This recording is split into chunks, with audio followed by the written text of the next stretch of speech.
예, 제1야당의 당대표가 서버 시스템이 터졌다라고 얘기할 정도였나요? 국민의힘 대선 후보 선출을 위한 책임당원 투표가 시작이 됐는데 투표 열기가 꽤 높았던 듯합니다. 첫날 투표율이 역대 최고치를 기록했는데요. 오늘 이준석 대표의 목소리부터 만나보겠습니다. 부담스러운 얼굴들이 이렇게.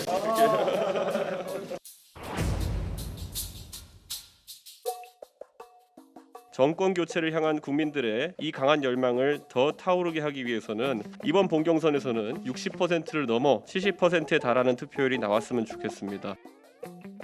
지금 저희 모바일 투표 시작했는데 서버 터졌다고 합니다. 네.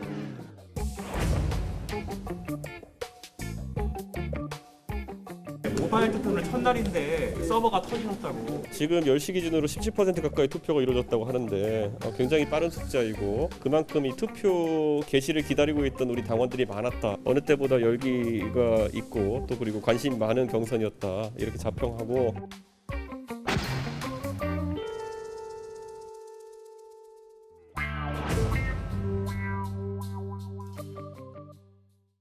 그럼 첫날 최종 집계된 투표율 볼까요? 5시 기준으로 당원 투표 첫날 투표율은 43.82%. 43.82%입니다. 대략 한 25만 명 가까이 당원 투표를 임했다라는 얘기가 좀 나오는데요. 정말 첫날부터 대박인지 아니면 김정일 국장, 국민의힘 시스템이 좀 약해서 금방 시스템이 서버가 터진 건 아닌지 뭐 여러 가지 얘기들 좀 나오고 있거든요. 벌써부터. 대박이죠. 제가 보기엔 대박인데 왜냐하면 이게 원래 4일 동안 투표를 하도록 돼 있잖아요. 예. 이틀 동안은 모바일 투표를 하고 이틀 동안 전화로 해서 그 모바일 안 한 사람들 전화로 투표를 하도록 돼 있는데 벌써 첫날 지금 이제 거의 44%니까 지난번에 같은 날 2차 경선 때가 38 지금 나오네요. 38% 정도였으니까 약 5%포인트 이상 올라갔다고 볼 수가 있잖아요. 그러니까 분명한 건 뭐냐면 이 상황을 보면 이게 민주당과 달리 국민의힘에서는 선거가 끝나면 누가 이기든지 간에 컨벤션 효과가 상당히 있겠구나. 그런 생각을 하게 돼요. 그러니까 국민의힘의 지금 전체적인 지지도가 올라가는 추세인데 예. 거기다가 이제 여기다 이제 어떻게 보면 이제 타는 불에다가 기름을 부은 것 같은 그런 느낌이 들고 예. 문제는 지금 이제 26만 명이나 되는 이 새로 들어온 신규 당원들 이런 사람들의 투표 행태가 과연 어떨 것이냐 이게 제일 중요한 거 아니에요? 중요한데 이게 어떻게 보면 이제 여론조사에서는 국민의힘을 지지하는 사람들에 대해서 투표를 하잖아요. 근데 예. 그분들이 과연 유료 당원으로 다 들어갔는지는 잘 모르겠어요. 26만 명 중에서 23만 명이 책임당원이래요. 돈을 내겠다고 한 사람들이래요. 네. 그러니까 굉장히 적극적인 투표자예요. 과거에 보면은 민주당에 비해서 국민의힘은 당원들의 참여도라든가 지지도가 매우 약하다. 이런 평가를 받았었는데 과거 사례에서. 그렇죠. 그렇지만 아마 이번 선거를 계기로 해서 국민의힘도 상당히 그런 어떤 당원들의 힘에 의거해서 정책을 펴나갈 수 있을 정도가 되지 않겠나 이런 생각이 드네요. 한 달 전쯤에 투표율이 38.77%였는데 두 번째 컷오프 4명을 추리는 4명을 추리는. 그런데 국민의힘 당원 투표율이 43.82%다. 조금 전에 집계가 됐습니다. 두 분께 각각 질문을 드릴 텐데 글쎄요. 뭐 답변은 어느 정도 예상이 될 수 있습니다만. 네. 이런 높은 투표율 그리고 신규 당원들의 목소리가 현장에서도 정말 홍준표 의원을 지지하는 게 얼마나 느껴지는지 좀 구체적인 설명을 좀 해주세요. 저희 같은 경우에는 이제 온라인 커뮤니티나 온라인상에서 굉장히 뜨겁습니다. 예. 주로 이제 주된 지지층이 2040이어서 그런데요. 이분들 저희는 사실 캠프에 뉴미디어 관련된 일을 하시는 분이 거의 안 계세요. 그래서 저도 깜짝 놀랐는데 합류하고 나서 예. 네, 알고 보니까 이 많은 동영상 이런 것들을 캠프의 자원봉사자가 만드는 게 아니고 2030, 40의 그 자발적 지지자들이 커뮤니티에서 만들어서 저희한테 보내주세요. 그래서 저한테도 막 보내주시고 저한테 여러 가지 정보를 주시거든요. 그래서 이런 현상은 뭐랑 비슷하냐면 과거에 민주당의 어떤 노무현 현상, 그다음에 또 더 나아가서 민주당이 중간에 이렇게 권리당원, 그러니까 책임당원을 막 온라인에서 막 모으면서 민주당의 당원의 세대 교체가 일어났습니다. 예. 그러한 현상하고 저는 굉장히 비슷하다라고 보고요. 이번에 이제 그래서 한 20만 명 가까이가 2차 경선보다 더 늘어났는데 제가 알기로는 그 중에서 한 절반 정도가 2040인 것으로 알고 있습니다. 그래서 실질적으로 전체 당원의 그동안의 어떤 2040의 비율에 비해서 굉장히 많이 높아졌고요. 그래서 어떻게 보면 지금 이런 모바일 선거니까 더더욱 이 모바일 선거라는 것은 온라인, 그러니까 조직 선거라든가 어떤 페이퍼 당원들보다는 자발적인 당원들 그리고 모바일에 예. 친화적인 이런 당원들이 많아진 거기 때문에 저는 모바일 선거에서 투표율이 아침부터 폭발했다라는 것이 굉장히 중요한 요소라고 생각을 합니다. 이현준 의원의 주장은 어제 홍준표 의원이 윤 전 총장 공격했을 때 398 얘기를 하면서 네네네. 젊은 층은 윤 전 총장이 약하지 않냐. 근데 지금 신규 당원들이 2040이 많으니까 홍준표 의원 지지자들이 좀 더 왔을 것이다. 뭐 이런 지금 분석을 현재 한 건데. 흐름을 보면 이제 이 흐름이 40대, 50대까지 올라가고 아까 말씀드린 것처럼 실제로 당원들 사이에서도 여러 토론이 이루어지면서 예. 바뀌고 있고요. 그리고 이제 마지막 말씀을 좀 드리면 아까 이제 398 후보 예. 이거 같은 경우에는 우리가 만들어낸 게 아니고요. 온라인 커뮤니티에서 알겠습니다. 젊은이들이 스스로 만들어내서 유행하고 있는 용어입니다. 이 답변에 대해서 장혜철 평론가님은 윤 전 총장 캠프 측은 어떻게 좀 보고 계십니까? 일단 정확하게 증가된 당원 비율을 따져보면 예. 이제 20대, 30대, 40대를 총합해서 34% 정도가 비율로 늘어났고요. 50대 이상이 64% 정도 늘어났는데 홍준표 후보 측에서 젊은 층의 지지를 자랑하는 건 참 부러운 일이죠. 그런데 일반 여론조사에서는 예. 대구 경북 지역이나 50대 이상의 당원들이 통계 보정을 통해서 어느 정도 더 많이 응답해도 그 한 표 한 표가 실질적으로 여론조사에는 뭐 0.7표, 0.6표 이렇게 계산이 됩니다.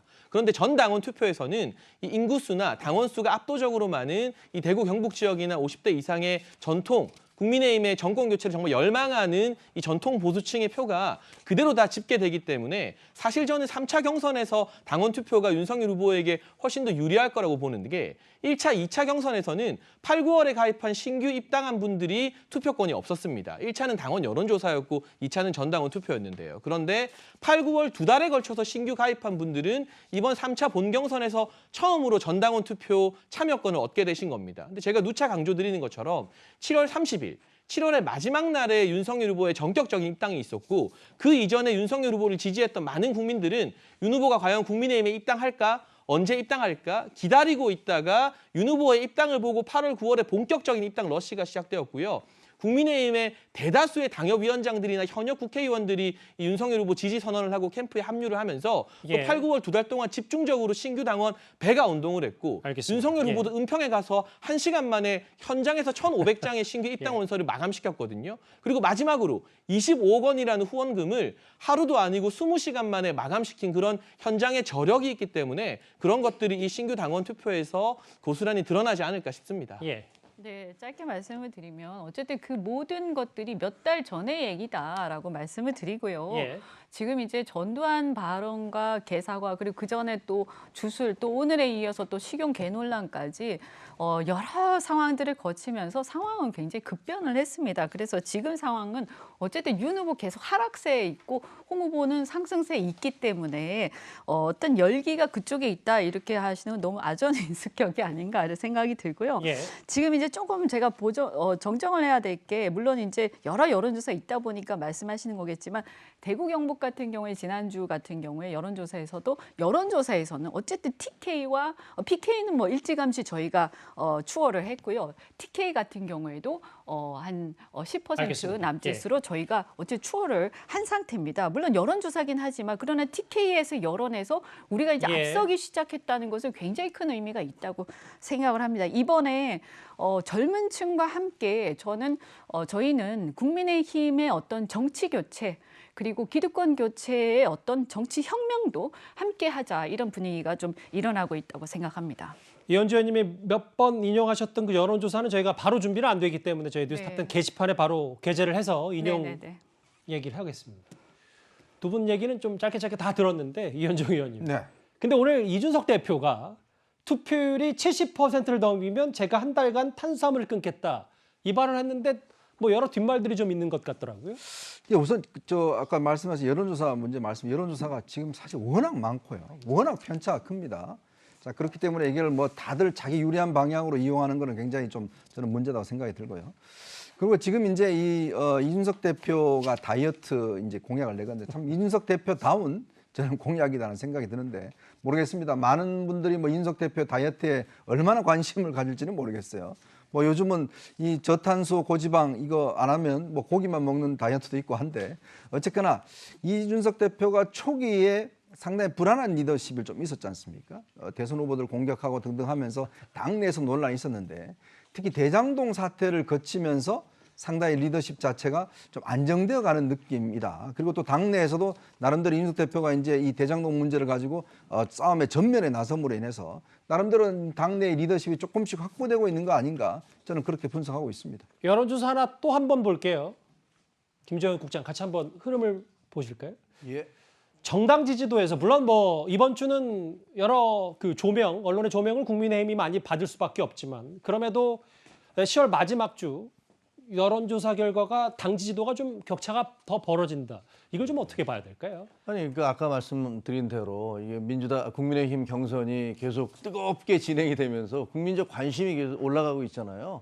그러다 보니까 과거에 사실 1년 전만 해도 2020년에 4.15 총선 때까지만 해도 민주당 뭐라고 그랬습니까? 20년 집권, 50년 집권, 뭐 보수, 괴멸 이런 말을 했었는데 불과 1년 사이에 정치라는 것들이 얼마나 변화가 많고 국민의 뭐랄까 민심을 잃어버린 정치라는 게 얼마나 쉽게 얘기하면 쉽게 무너질 수 있는지를 보여지는 그런 단적인 그 표라고 생각을 하는데 여론조사라고 생각하는데 근데 저는 이 자리에서 윤 후보나 홍 후보 누가 후보가 최종 후보가 될지 모르지만 두 분 다 반성하셔야 될 부분이 있다라고 대목이 있다고 생각을 해요. 어떤 부분입니까? 왜냐하면 윤 후보 같은 경우는 원래는 이제 민심을 얻고 당으로 들어온 거지 않습니까? 굉장히 많은 국민적 지지, 뭐 조국 사태 때 민심을 얻고 당으로 들어왔는데 정작 당에 들어와서는 당심은 많이 얻어냈는데 대세론을 얻어냈는데 민심에서 좀 밀리고 있잖아요.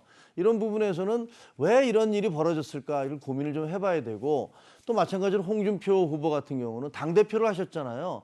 그러면 원래대로 얘기하면은 당의 당심을 많이 얻고 있어야 돼요. 근데 당심을 못 얻고 오히려 이제 밖에서 이제 민심이 오르는 이런 모습을 있기 때문에 예. 윤 후보가 됐든 홍 후보가 됐든 최종 후보가 되시는 분은 이 과정에서 내가 왜 이렇게 내가 받아야 될 이런 것들이 이렇게 뒤집어졌을까라는 부분을 곰곰이 생각해 보시면 그러면 본선 경쟁력이 더 크지 않을까 이렇게 생각이 듭니다. 예. 당 여론조사까지 저희가 만나봤습니다.